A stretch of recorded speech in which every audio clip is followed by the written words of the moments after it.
Debbie Georgatos. Welcome to my show, America, Can We Talk?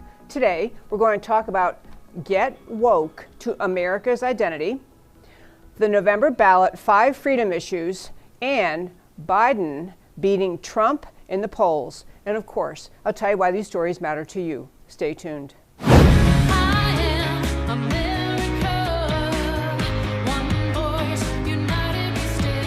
Debbie Georgatos, host of America Can We Talk, is an author, attorney, and political analyst whose mission is to inspire the American political conversation about preserving liberty in the best country on earth. And hello again and welcome to America Can We Talk and to today's First Five. I'm Debbie Georgatos. I want to talk in this first segment about America's identity. You all know, likely, that this coming Saturday is July 4th, Independence Day. It is a holiday in America, and a holiday usually celebrated by parades and fireworks and all sorts of great things. But I want to talk about July 4th. Really, this whole week, I want to try to tie some of the issues we talk about to the founding promise of America and to the idea of freedom.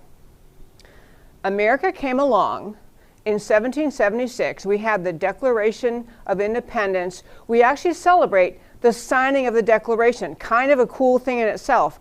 We don't celebrate the last day of the Revolutionary War. We don't have a big holiday over the British surrender. We don't even have a big holiday over the Constitution being finally ratified, although we do have Constitution Day. What we celebrate as a national holiday is July 4th. The signing of the Declaration of Independence, which essentially was the founders of our country committing to the idea that we are making a new deal in America, a new deal for people in this world.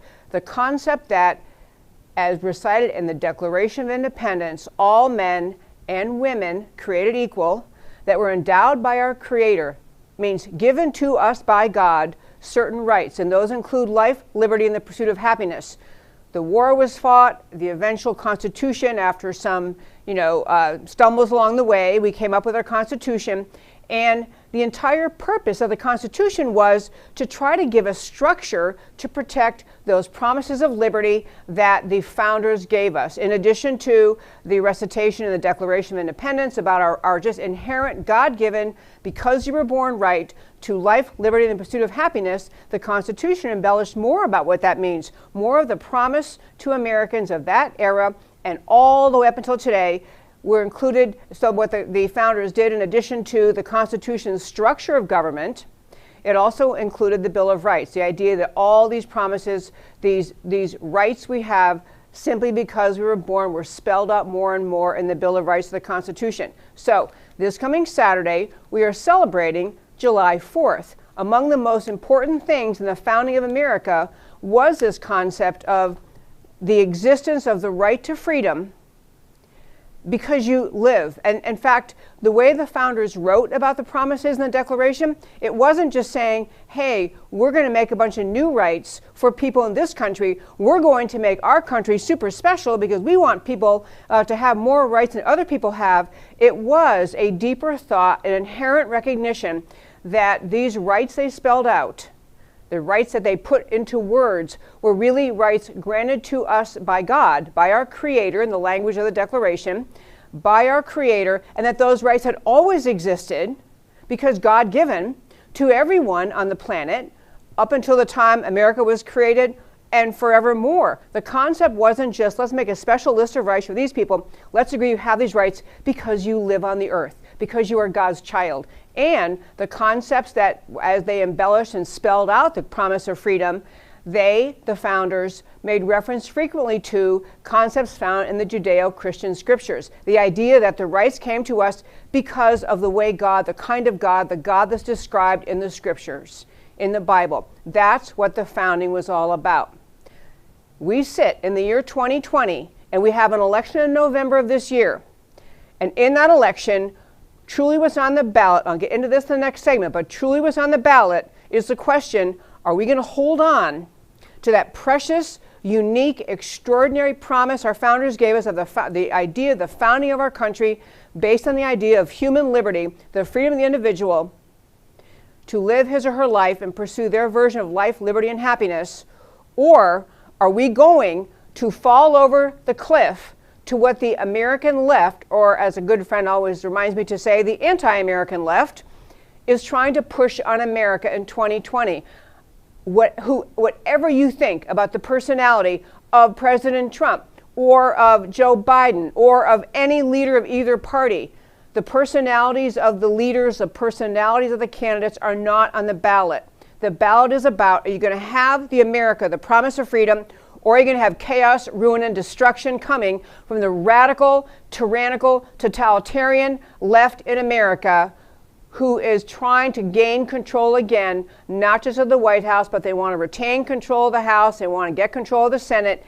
And the left in this country is not the Democrat Party of your grandmother's days. The left in this country is completely owned by the Marxist totalitarian ideology that only a few of them are honest enough to articulate. But that's who owns the left's policy. That will be what happens if you have a victory for the Democrats in November. I want to talk about three quick things that were kind of interesting that came in the reading, thinking about for today. One is, you've heard me mention many times, Ayaan Hirsi Ali, and she's a just brilliant American. She is an American citizen now. She grew up in Ethiopia. She grew up in a Muslim country. She was deeply, deeply harmed by the attitudes of Islam, the genital mutilation they do to girls, the repression of the right of women, the just horrific, limiting comes with the idea of Islam itself, ideas that she grew up in Ethiopia. You may know her life, long story, but she got to America and she wrote pieces in the Wall Street Journal, and she called it "America Doesn't Need a New Revolution." I urge you to read it. You can find it on our website, americacanwetalk.org. On the homepage, under shows, drop down list of links, it's there. But the reason I want to mention that is this. We have so many people in this country who grew up in this era where they did not have they did not have to go fight wars. They watched a minor portion of America, small percentage of American military handling the strife we've had in the Middle East. But for the most part, the millennials and even older generations grew up relatively freely, grew up in a country where we had relative peace, relative freedom, and they became obsessed with every little hint of something that seemed somewhat, in some way, unfair. And they became, because of the way the left has taken over the institutions of our learning, K through 12, the college, the grad schools, they became disenchanted and disaffected from the idea of America. This is what has happened in this country, and it's why so many Americans today cannot fathom this wholesome love of America that some people still hold. The America they were taught in the schooling they went through, the America that the life they lived was free of burden, free of challenges, free of troubles, and so they could burrow in on some perceived inequality or unfairness and make it and blow that up, and so that they equated it with some fundamental wrong in the ideas in the founding of America. So Ayaan Hirsi Ali's piece, brilliant piece, basically saying, look, if you came here from any other country, you would know how wonderful this country is. She is African. I mean, she's actually of African descent. She is a genuine African American. She came to this country having lived in several other places, including in a Islamic refugee camp, an Ethiopian refugee camp in Kenya, moved another time, finally came to America, and she's just saying, look, we don't need another revolution in this country. We have great ideas that found this country. We don't have a perfect country. We can always try to improve it. But she's recognizing what the left is doing with their attempt to defund the police, overthrow our sense of law, free people from jails, all the craziness, burn down buildings, burn cars, steal things. She sees the danger what the left is headed to, and she's saying, wait a minute here. America's not perfect. We don't need another revolution. We need, as Americans, to start to use the term, recognize that what the left is doing, it's too kind to call it a revolution, because a revolution can imply something good, like the American Revolution, where we overthrew the repression of King George and the taxation without representation, all the other things, and created our new country. What the left is doing, they may call it revolution, it's actually an overthrow and a reinstatement of tyrannical, totalitarian government. That is what the left is trying to bring to America.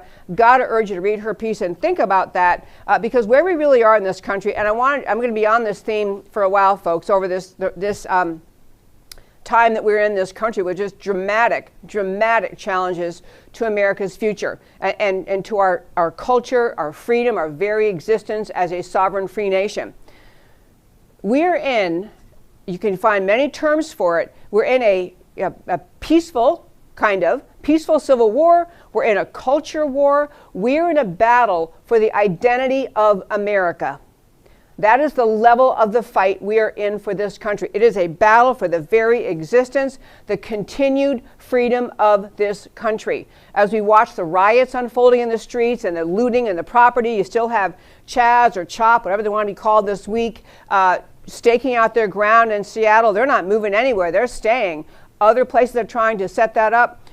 You have a revolutionary, and I don't like to imply that what they're doing is anything noble like the Revolutionary War was. It is a complete destruction of the idea of America, an assertion, a demand that they are taking over and the America as founded is out. So I want to just tell you, we're in this culture war, and I'm going to wrap up the first 5 by making 2 points. One is President Trump is among the very few who's trying to ring the alarm bell, to raise the alarm bell, to say, we Republicans need to have a tougher response to the political war we are in.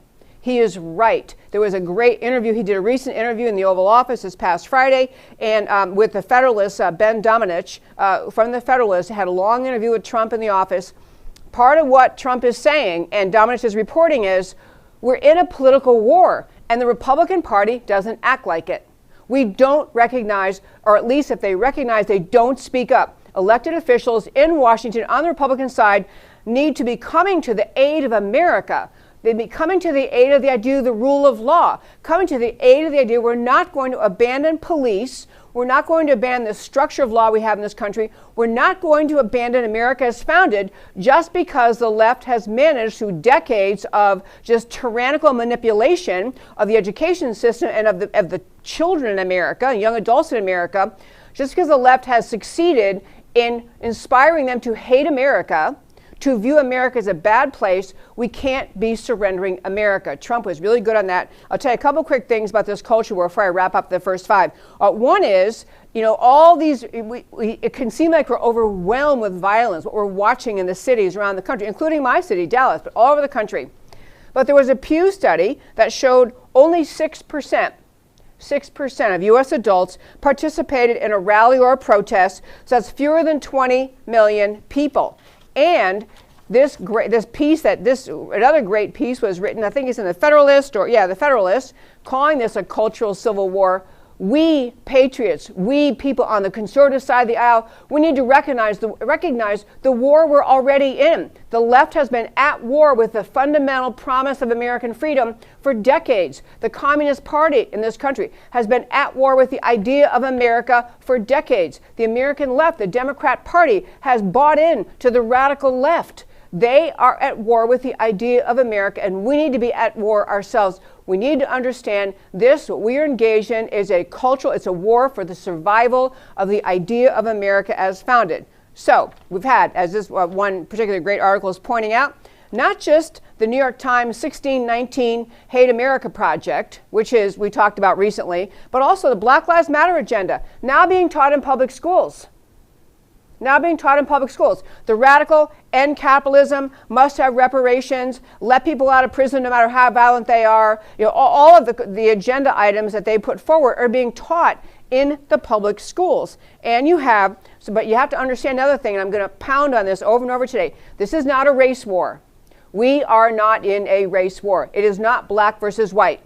It's elite, leftist, radical, white Americans leading the Communist Party, leading the socialist movement, who are manipulating people who don't even understand what they're fighting for. So you have the radical, mostly white, elite liberals leading this attack on America, and they happen at this moment to have completely manipulated a portion of the black population to join in this Black Lives Matter madness in our schools and cities around this country.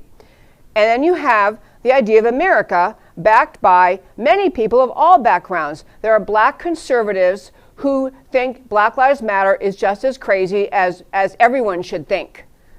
The Black Lives Matter Inc. movement is uprooting of America, destroying America. So it's not a race war. It is the forces who love America, trying to preserve America and the founding promise of freedom for every generation, and the anti-American radical left, run and manipulated mostly by white leftists, white extremist progressive leftists. So they may have 20 million people at rallies if you tally up all the Black Lives Matter, but it's being orchestrated and manipulated by a small group of white radical leftists in this country. They've been very successful, though, in pitching this as a race war, a race battle. You see all sorts of people talking about it. We're headed to a race war. We must reject this. We are not. We are not in a race war. We're in a war for retain America, preserve America, always work to improve it, always work to improve the public education system and the policing system, whatever else has to happen. But hold on to those ideas of America. That's the American side, that's the Trump side, and then there's the other side, which is trying to destroy America and using the Black Lives Matter agitators to get their way. I also want to point out you have virtually no, in fact, not only are the Democrats in the Congress supporting, and not only are they not complaining or criticizing or calling out attention to the destruction of property, they've actually come out and said that they're going to really stay out of this statute stuff. I mean, you know, who knows what's right or wrong? You can't get a person with a D by their name to do anything to stand up for law and order. So it is time in our country to be optimistic, to be eyes wide open, to recognize the left. What they are doing to this country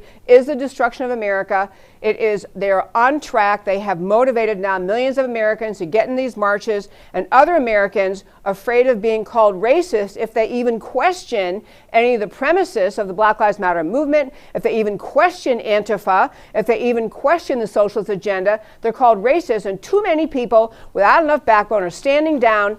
And you, my very fine friends, need to be among the warriors on the right standing up for the idea of America. And that, my very fine friends, is today's First Five. Okay, I have a bunch of clips today. And I always do. Monday's my deep dive Monday, so I don't usually have a guest. I made a couple exceptions, but I pretty much don't have a guest on Monday because I really want to immerse us today in this discussion about freedom in America and what the promise of freedom means going forward. And so I divided I have this segment I'm calling it the November Ballot 5 Freedom Issues. I'm just going to tell you the 5 issues I want to hit. They're current events, but they all tie back to this promise of freedom and the founding of this country. And those are systemic cultural suppression of speech. That's a freedom issue. Again, systemic cultural suppression of speech, the defund the police, meaning lynch mob, authorize a lynch mob mission, that is an anti-freedom mission of the left, the communist takeover disguised as a race war, that's the next one, COVID crushing constitutional freedom, and finally America's heritage erased. So we're going to talk about a bunch of issues, but I want to urge you to think about the idea these are issues rooted in the question, do we still believe in the foundational liberty America promised or not? Or are we just surrendering? And folks, we cannot surrender. So let me start with the first one, and just a very brief story of this. I called this segment we're in this segment about the 5 ballot issues, but the first one is systemic cultural suppression of speech.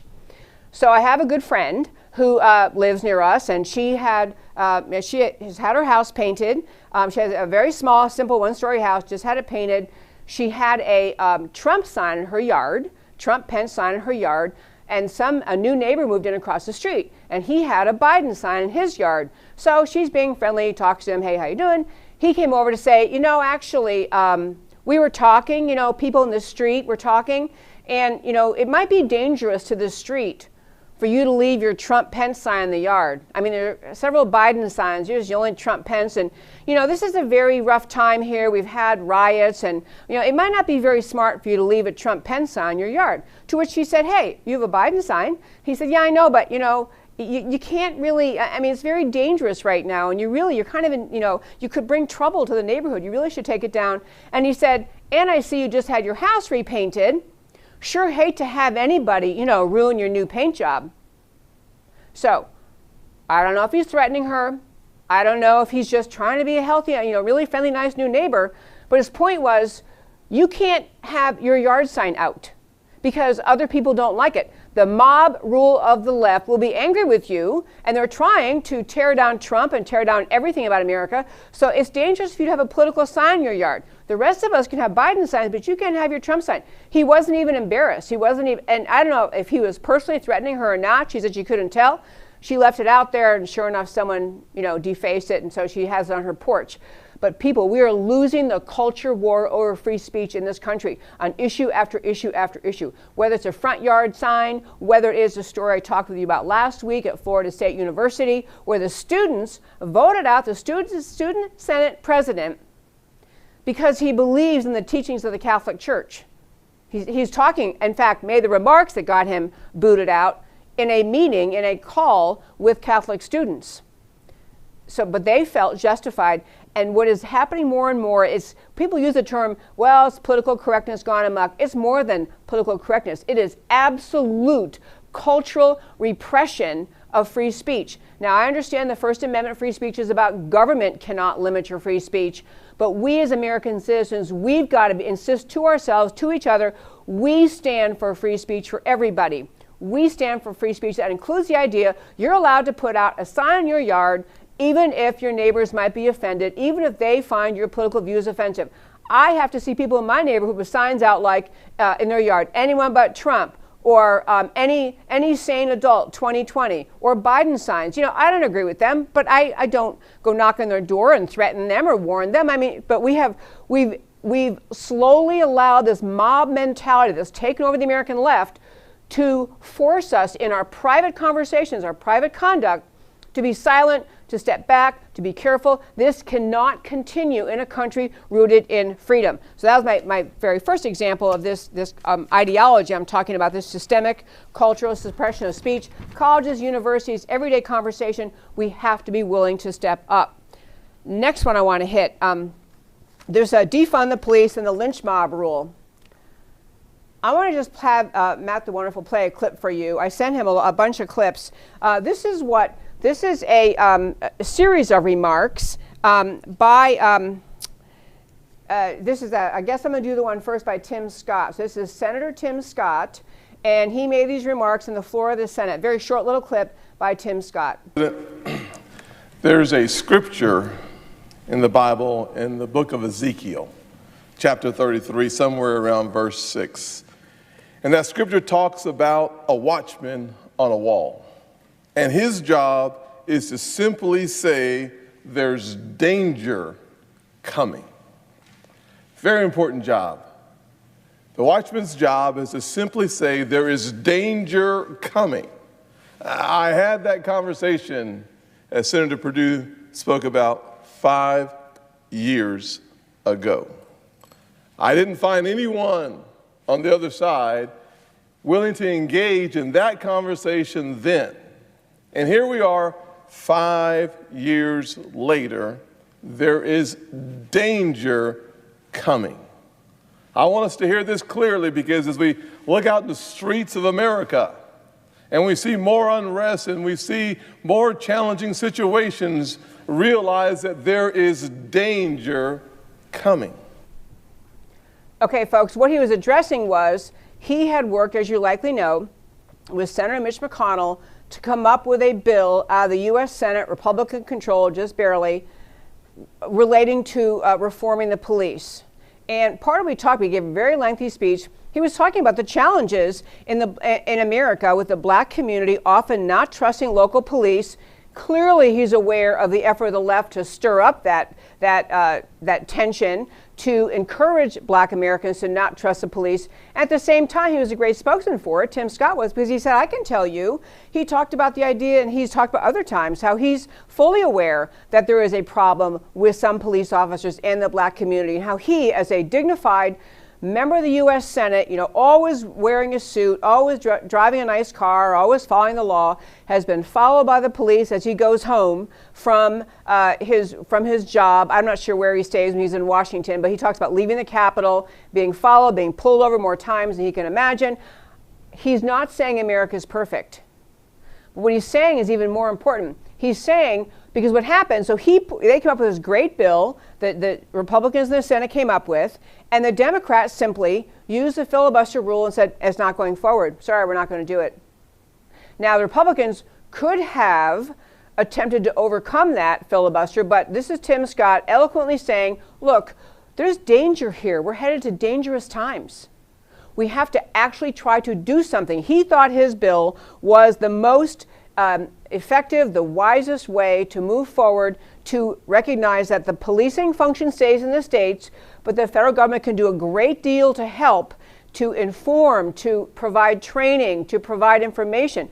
It was a bill full of good ideas, and McConnell liked it, and the Republicans went for it, and it got shut down. But you know, his warning there, the danger coming, it really is true. And one reason there's danger coming is because if America were to move forward in solving the tension between the police departments and black citizens, and there is tension there, if America moved forward with that and made progress, the Democrat Party would lose one of their major talking points they run on all the time, which is essentially America's a deeply racist place and police are terrible and we're the only ones on your side. So we have an opportunity to move forward, an opportunity to make progress. He went on to, in that speech, it was a lengthy speech, he went on to point out that he had offered the Democrats numerous times, what amendments would you like to put in? You know, tell us what you want in this bill.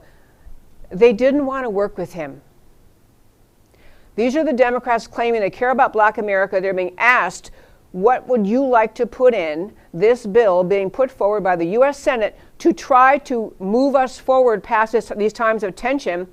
They wouldn't play ball. The Democrats would not get involved, lied, and said, several of them made statements, well, we didn't have any say in this. We couldn't put amendments in. So Tim Scott said, yeah, I told you could. I invited them. You wouldn't get involved. He says, when Senator Scott says there's danger coming, part of the danger I want to tell you there is that the Democrats in this country, the Democrat Party, do not want to solve this tension. They don't want to solve it. Because if they do solve that tension, if they do get to where we have better police relations with everyone in the community, including black Americans, we do resolve the challenges, it takes away the Democrat talking point of this is a terrible, evil, racist place. And no one cares but us. So this is I thought it was really profound. Here you have Tim Scott trying to help. You have the Democrats blocking it, and then not even when he's saying, I want your participation, they don't want to try to solve it. Understand, the Democrats don't want to try to solve it. They thrive on, they gain political power from agitating the racial tension in this country. It is a source of political power to the Democrats. And it takes away the freedom, to our theme here today, it takes away the freedom of all citizens to live in a more orderly and safe society. A more orderly and safe society. We had a couple of points about this whole if you defund police, which is all the left has gotten onto. And many on the left are saying, yeah, defund police, just take it all away. I'll tell you two other quick things about that.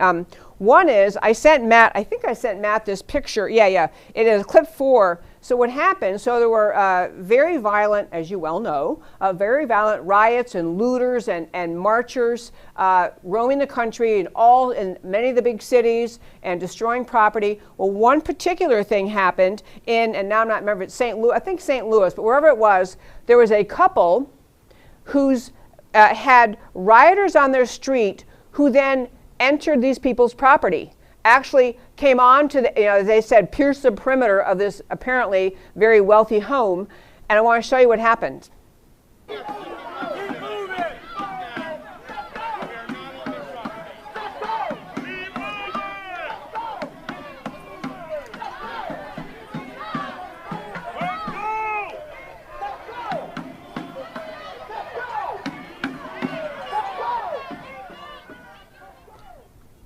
Okay, folks.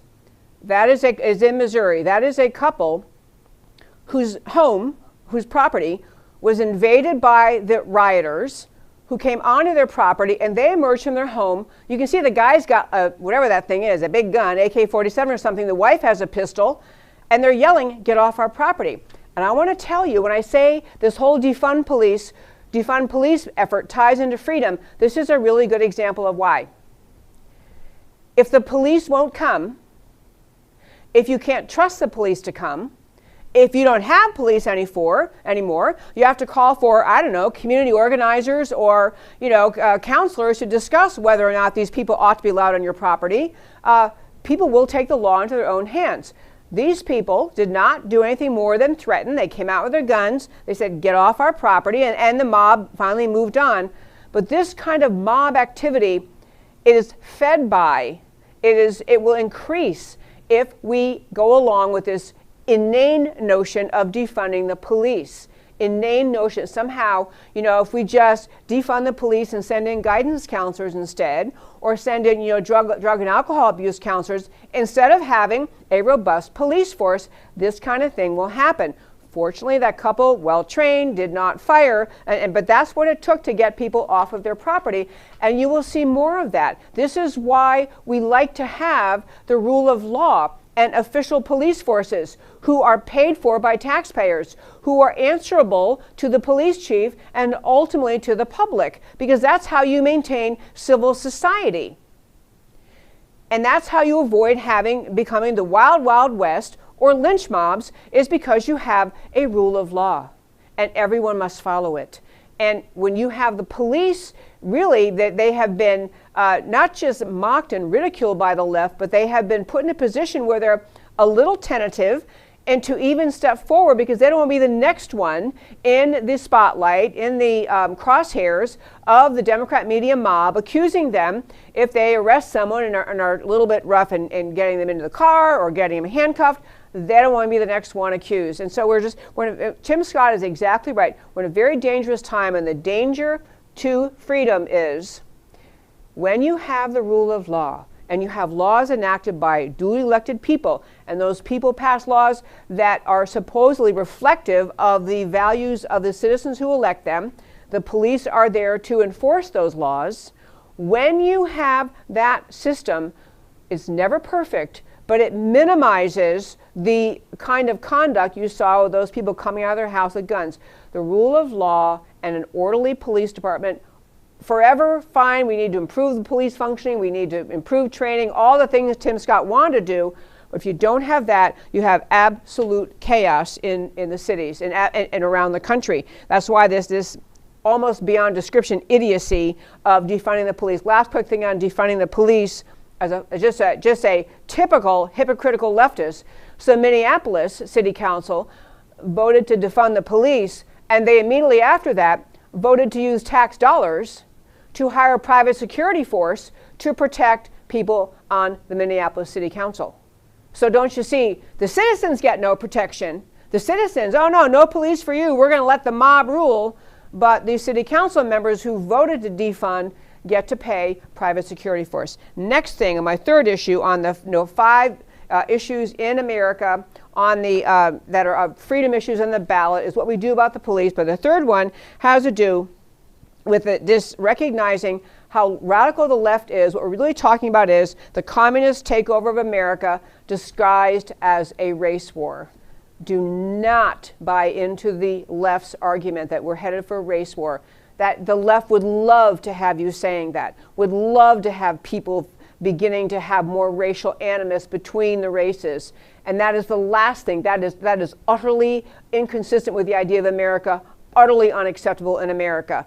But what the left is using the race war to bring the communist mission they have in mind. So I'll tell you, I will tell the radical left in this country thought for a really long time, after President Trump was elected, they thought they could get rid of him in some way. They thought they'd get rid of him when they first were trying the whole Russia-Trump collusion, and the headlines were filled, and weeks and weeks and months actually, and years of examination, investigation, testimony, depositions, irrelevant charges, all of the charges, criminal charges brought, nothing to do at all with the the non-existent Trump-Russia collusion. But they thought they had that. They thought they had him in the impeachment effort. They thought they had him in all sorts of other idiotic things they tried. And what you're seeing now is and maybe I shouldn't say it's the last gasp, but it's the next volley the left is bringing to try to take down President Trump. And they're taking him down not because they don't like his personality or his tweets. They're taking The radical left is striving to take President Trump down because he is restoring the idea of America as founded, the idea of a country rooted in freedom. He is taking down the swamp. He is reasserting the value, the beauty, the importance of America. This is why the left hates him. The whole race war, Black Lives Matter movement, riots, and all of the destruction they've done is just something the radical leftists are using as a tool because it intimidates citizens. It makes a lot of people say, well, I didn't, and if they're really that upset, there must be terrible things wrong. Sure, I think whatever Black Lives Matter wants, let's just give it to them. They use it because people surrender to it. But I want to hit, because that's what we are watching. But I'll tell you, Ayanna Pressley, who is a Democrat member of the United States Congress from Massachusetts, she made a statement as to Black Lives Matter. This, my very fine friend Matt, is clip 1. I think clip 1. This is this is Ayanna Pressley, Democrat from Massachusetts. While black, jogging while black, sleeping while black. We have been criminalized for the very way we show up in the world. Under the harsh gaze of far too many, my black body is seen as a threat, always considered armed. Centuries of institutionalized oppression will not be undone overnight, for racism in America is as structural as the marble pillars of this very institution. With the power of the pen, we must legislate accountability, dismantle these systems, and move in the direction of justice and healing. The Justice and Policing Act is a critical step forward, and I applaud the leadership of the Congressional Black Caucus. But our work is unfinished. There is a rallying cry in communities across the nation. Black Lives Matter is a mandate from the people. It's time. Pay us what you owe us. Our black skin is not a crime. It is the beautiful robe of nation builders. She's right that their black skin is not a crime, that no one's skin color is a crime. No one's skin color, no one's race, ethnicity, national origin, skin tone, nobody should be proud or ashamed of the package they came wrapped in. Whenever you're born, your skin color you came with, that's how you came. There's no basis for pride or shame in skin color. There is no basis for racism in this country. No one claims that there is no racism. No one claims racism doesn't exist. But what the left is doing, what she is playing off of, is the idea that if they can keep Americans stirred up and thinking that America, especially convincing young black Americans that America is a deeply horrible racist place, that they can keep tension stirred up, they can keep politics stirred up, they can keep people so angry that they will continue these protests, and pretty soon everyone says, okay, government, take charge, give them what they want. What is it they want? They want to end capitalism? Okay, we can go with socialism. They want to release all violent people in prison who are people of color? Okay, let's do it. Whatever they want, there's so much agitation that the answer can be, if we're not careful, that we just surrender the very foundational liberty of America. She says Black Lives Matter is a mandate from the people. Black Lives Matter, the organization, BLM Inc., is a socialist/communist, Marxist, totalitarian, left-wing funded effort to take down America. That's what it is. It's nothing less. Now, individual Black Lives Matter, of course they do. And have the police engage in conduct that was unacceptable and in some cases racist? Sure. Rare. Not as common as the left tries to claim, and we are all trying as a society to work to correct those things, to right those wrongs, to fix the procedures that permitted it, to change our training, whatever it takes. But you have to understand the mission of Black Lives Matter is not simply to make America a more fair and more just place. It is to fundamentally, in the way Barack Obama actually meant it, fundamentally transform America away from a country rooted in freedom and to a country rooted in tyrannical government-controlled power from the left. This is what they're doing. This is what they're all about. So she had a long speech, and this tension we're feeling in our country, it's very difficult for elected officials to speak up. But it's inexcusable that they don't. It's inexcusable you don't have more speech coming from Americans who are elected officials who are saying, we want to right the wrongs. We want to have the police, whatever needs to happen, train better, eliminate chokeholds except in extreme circumstances, whatever the rules that need to be changed. But when there's so much silence from elected officials, so much silence from so many people on the right, what happens is the argument, or people hear what's being said by the left and think, well, I guess it must be true because no one's really defending America. We have to be the ones defending America. So this is Ayanna Pressley. To point out what she closed out, or what she said in her remarks, she said, "It's time. Pay us what you owe us." This is becoming a theme. Other leaders of Black Lives Matter movement have said similar things. Time to pay up. Time for reparations. You know, in fact, the people who were marching through that neighborhood in Missouri, when the couple came out of their house with their arms, with their weapons, saying, you know, get off our property, that crowd was chanting, "Eat the rich, end capitalism. Eat the rich, end capitalism." Well, you know, with these people, as I tell you, friends, they're not looking for justice. They're looking to fundamentally destroy America. That's what the Black Lives Matter, they chant it all the time. They put it up outside of Chaz and Chop, you know, end capitalism. They want either socialism or, they don't know what they want. They just want to be in charge. They want control. And the people who love this country need to be speaking up. I'll tell you a really cool thing happened, a very small thing related to race and all the challenges with these protests, which was, there was a protest in Washington, D.C. At Capitol Hill's Lincoln Park. And at Lincoln Park, there was a protest where, and protest is too nice a word, rioters, criminals, thugs, arsonists showed up at the Capitol Hill Lincoln Park planning to tear down the monument of Abraham Lincoln with one hand on the Emancipation Proclamation freeing a slave. That, Abraham Lincoln wanting to, holding the Emancipation Proclamation, and that was one where the rioters showed up. They were going to destroy that to stand up for Black Lives Matter. They're going to destroy a statue dedicated to emancipation. But they were actually greeted with some Black Americans, community elders, who surrounded the statue and said, no, you're not doing this, and actually talked to them about why. They tried to, their word, they want to shame the anti-statue protesters, and they need to be shamed. They need to be ridiculed. They need to be told, you cannot do this in this country. One more story I'll tell you very quickly.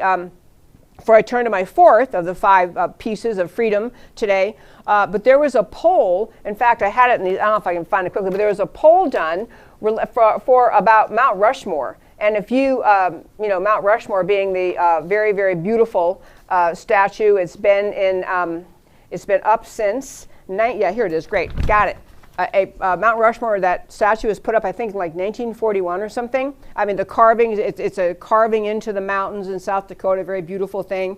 In Mount Rushmore, there was a survey done, or about Mount Rushmore, a survey done, found that 44% of liberal respondents and 58% of very liberal respondents agreed that Mount Rushmore should be torn down, should be destroyed.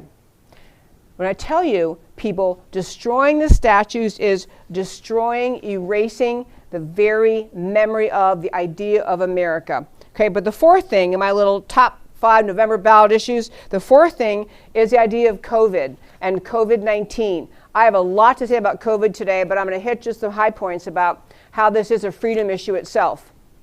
First of all, COVID-19 has, even according to NPR and all sorts of liberal sources, news stories coming out. One title, mounting evidence suggests COVID is not as deadly as experts thought.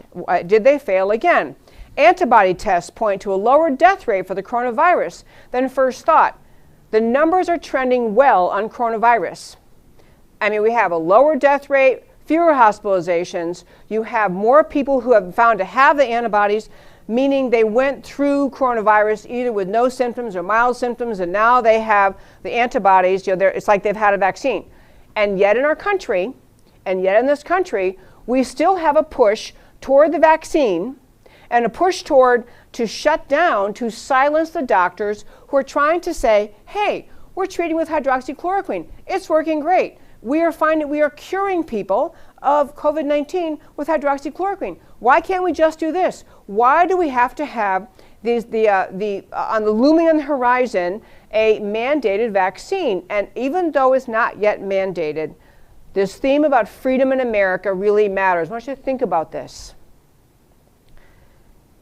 in America, the government's job, as you heard Senator Bob Hall say on the show last week, the government's job is not to make sure to keep you safe and never let you be sick. The government's job is to protect your liberty. We have coronavirus. We had bad numbers in the beginning. We soon discovered the numbers were bad. In fact, the 15-day shutdown to slow the spread was on March 15th. We're at the end of June.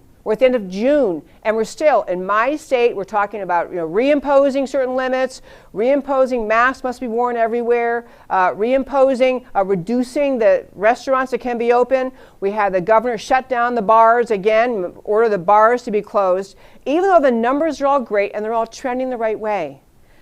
Healthcare is a fundamental freedom issue. When the government tried to control health care by taking charge of by Obamacare, by other ways the health mandates come, it's a freedom issue.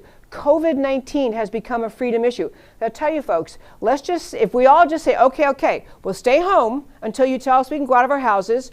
In Texas, we had to stay home for a certain period of time and could only leave for essential reasons, which the government decided, and only essential businesses could be open.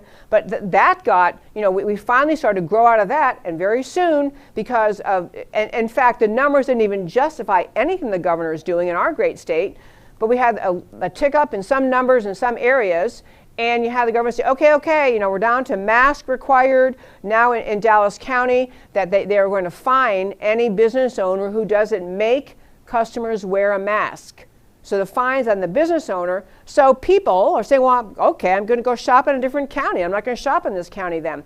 But the point in talking about this today is that the coronavirus is a new opportunity. It's an opportunity for Americans to think again about what the promise of freedom means to you.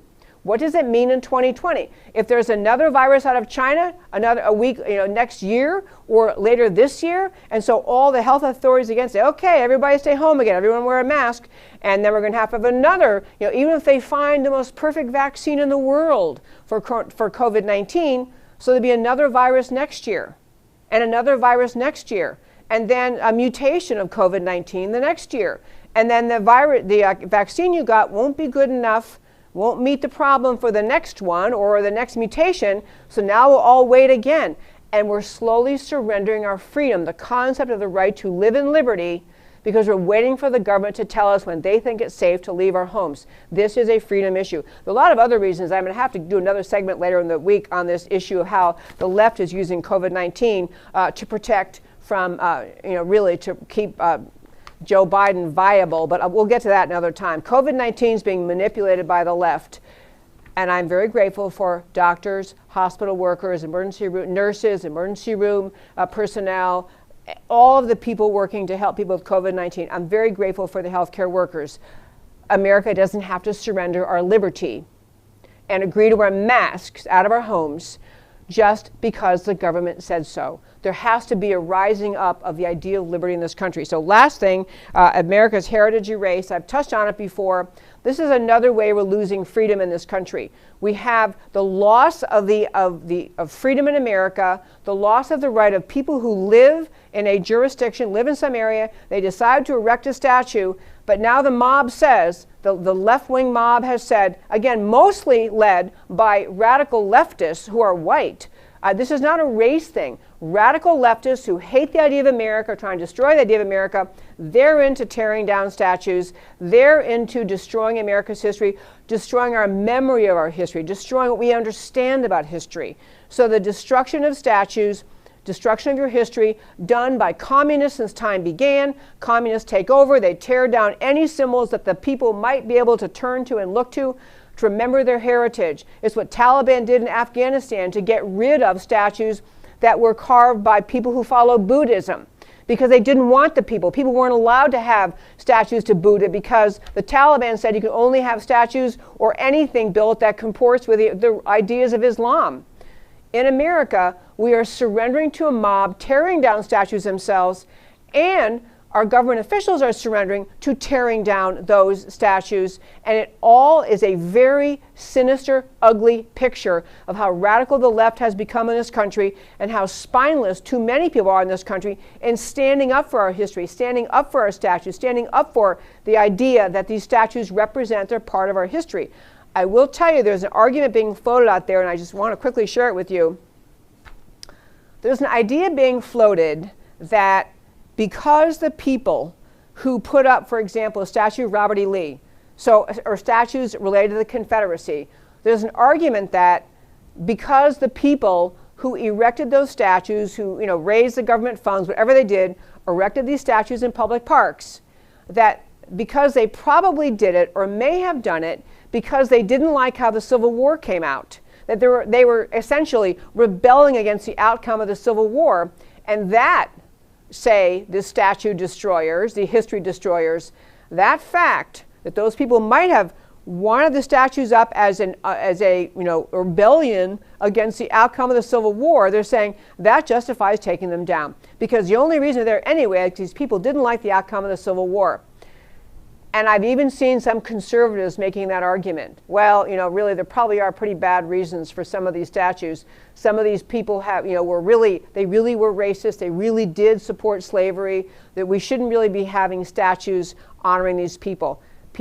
This is exactly the kind of thing the left always does to manipulate the argument so that, yes, we're destroying our history, and you're going to clap for us. You're going to say, yeah, go ahead, we agree. I got to tell you, people, number one, they don't know what was in the people's hearts when they put those statues up.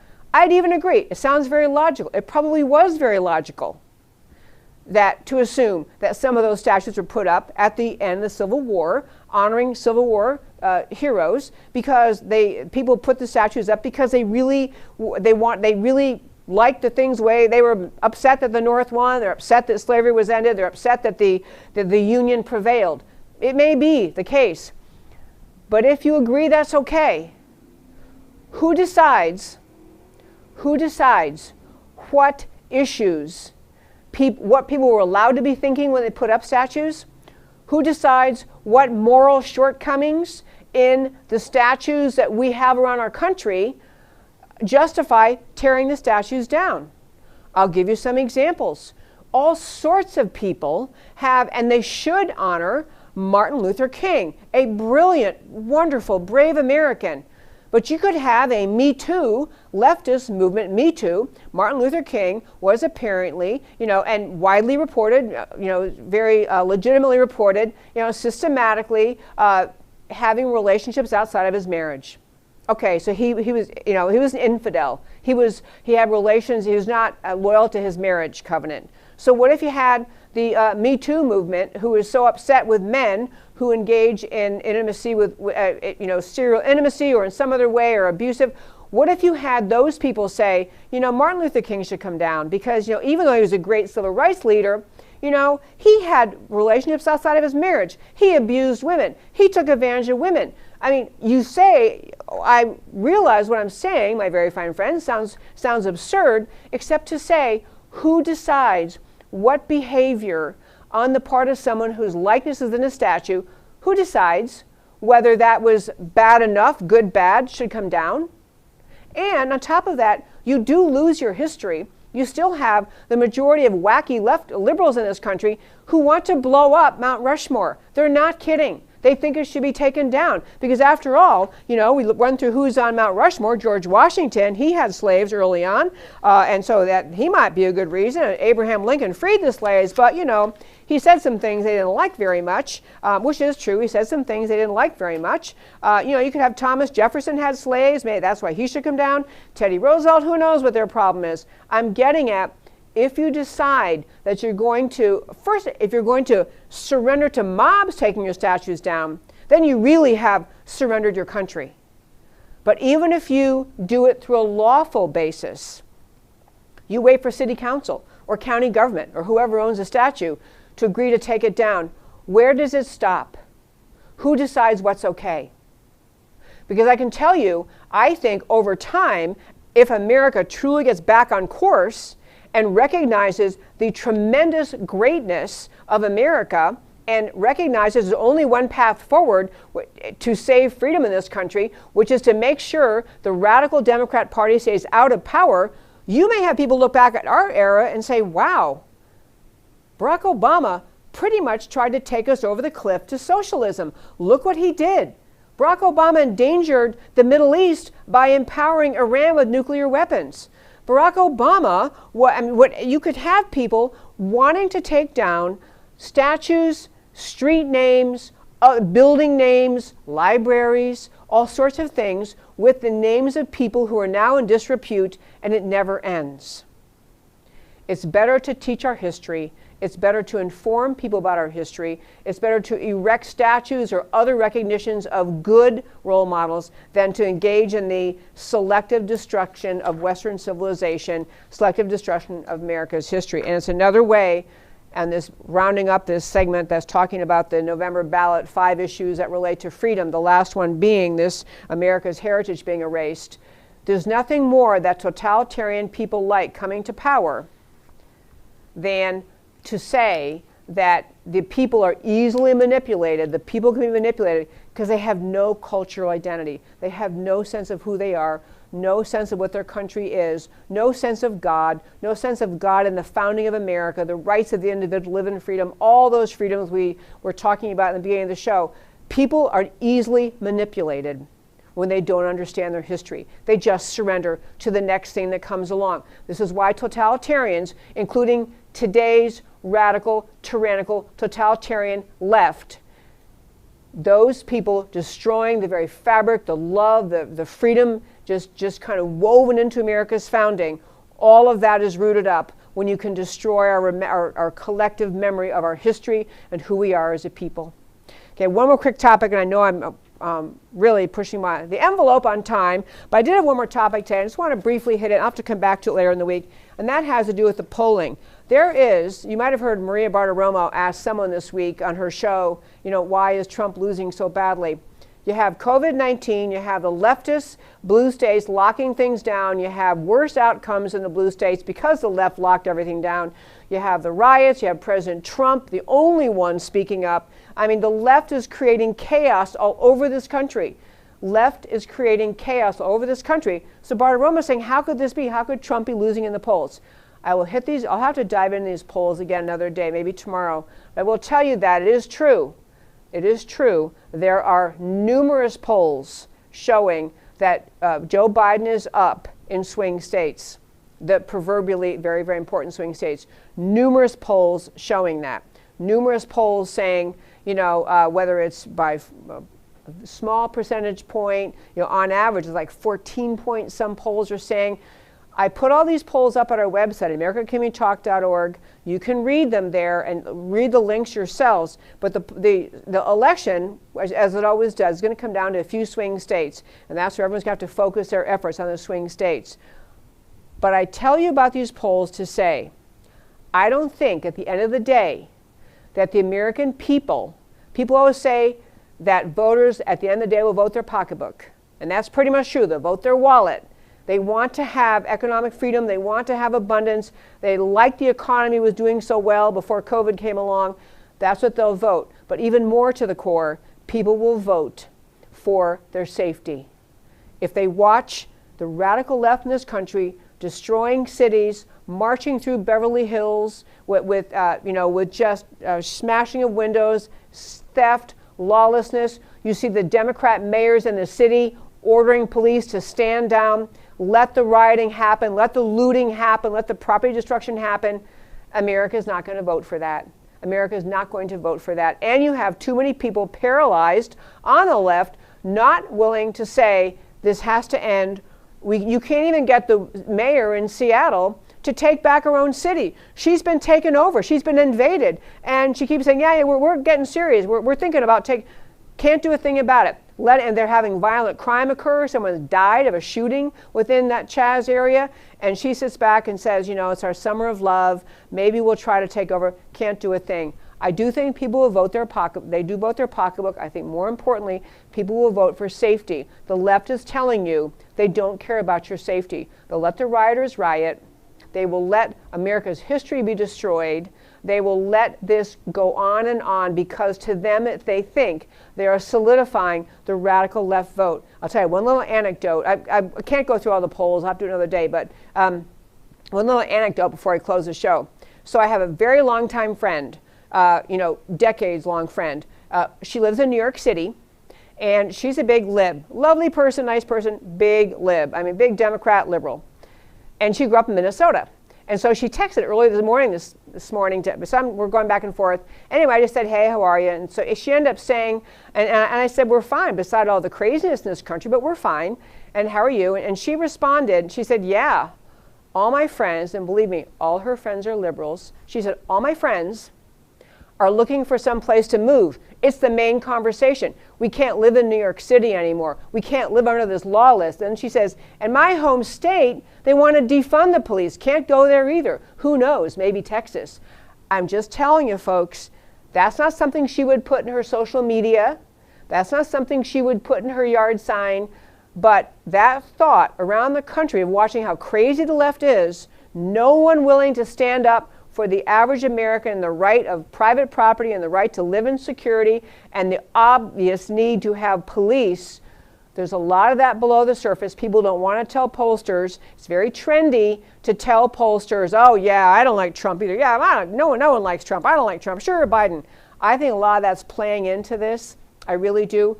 But I raised a poll because I want to say between now and November, recognize the silencing of the left, the silencing the left has done to American culture, American society, the American political conversation is taking its toll in thousands of ways. People don't speak up when they hear things that are wrong. People don't challenge other people when they're wrong. People don't want to put yard signs out. My friend in New York does not want to tell in a public way that she's disgusted with the way the New York City government is handling the Black Lives Matter riots. She's disgusted. She can't get out of where she's living.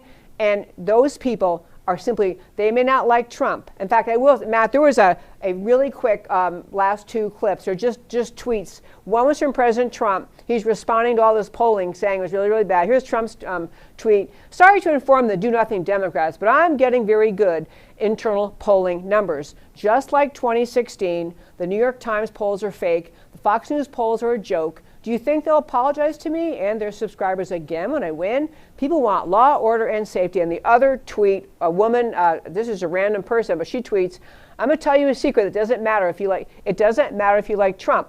You'll never meet him or speak to him. You can mute him on here. I don't like him. I've yet to vote for him, but I will this year because the alternative is frightening. That, my friend, summarizes the mindset of millions and millions of Americans who are just not about to let the left destroy our country and watch the left respond by saying nothing except encouraging Black Lives Matter. Americans are not going to vote for that, but it's very, very important for conservatives in this country, for conservatives to get bold, to speak up, to defend Trump in the times when you agree with him. You don't have to defend things you don't like, but defend his agenda, defend the direction of our country, defend the protection of statues, defend the protection of the border, defend the ideas of America. They have to become more acceptable in the American political conversation. And now, my very fine friends, as I do at the close of every show, I'll tell you why the stories we talked about today matter to you. We started today talking about Get Woke to America's Identity. July 4th is coming, one of my favorite holidays every year. The Declaration of Independence set America on a once-in-a-lifetime human history course, all men and women created equal by God, all endowed by God with inalienable rights to life, liberty, and the pursuit of happiness. Government exists to protect those rights and otherwise mostly stay out of the way. The Declaration of Independence preceded the Constitution by 13 years. It set the tone. Limited government, maximize individual freedom. We're now in a cultural civil war for the future of America. America is founded and envisioned by the Declaration, or America as another failed effort of godless totalitarianism, which is what the left in this country is. The choice is that stark. It's not about politics as usual. Cherish the Declaration of Independence. Cherish this 4th of July. And we talked about the November ballot and the 5 freedom issues. America must vote to claim her culture and way of life in November. Everything is at stake. Systemic suppression of free speech, threats against Trump yard signs, silencing references to the Judeo-Christian Foundation of America, college students not allowed to speak about their Catholic faith. Defunding police leads to mob rule. Every man and woman defend for themselves, like the St. Louis couple. Private security forces instead of police, like the Minneapolis City Council. Next one, you had Communist takeover disguised as a race war. Black Americans are not driving the riots. White leftist liberals are, and they're using black Americans. COVID is crushing constitutional freedom. The 15-day flatten the curve is now more than 3 months. Data on lower lethality is ignored or suppressed. Democrats want Trump rallies stopped. Biden is shielded from exposure. This is the best news for the Democrats. No debates, which is what they want. Everything about the continuing fear pandemic is about politics, not public health. America's heritage being erased, destroying statues is what the Taliban does. It's what every tyrannical movement in history does. Get rid of history, make everything about the nowness of the new power. Not one national Democrat is condemning any of this. November 2020, preserve America or destroy America. Those are your two choices. And finally, on Biden beating Trump, I didn't get into the details as much, but there were numerous polls, as you all know, in the past. June 1988. 1988, Dukakis was up over 18 points of George H.W. June 2016, Democrat Hillary Clinton was up by 12 points over Trump. June 2020, Democrat Joe Biden up 14 points over Trump. Don't buy the mainstream media poll, including even Fox and the Wall Street Journal. Constantly oversampling Democrats in polling. They lie constantly to get rid of Trump, and there's no reason to trust anything they report. Yes, they're capable of making up poll results. If Americans understand the stakes in 2020, it won't matter to anyone whether they like or do not like the personality of Trump. Democrats do not condemn any of the riots or destruction or mob rule or the COVID confinement. Donald Trump is the only choice for preserving America. And that, my friends, is America Can We Talk for today. Thank you so much for tuning in every Monday through Thursday, 3 p.m. Central Time, to America Can We Talk, where I always talk truth about America because America matters. And I'll talk to you next time.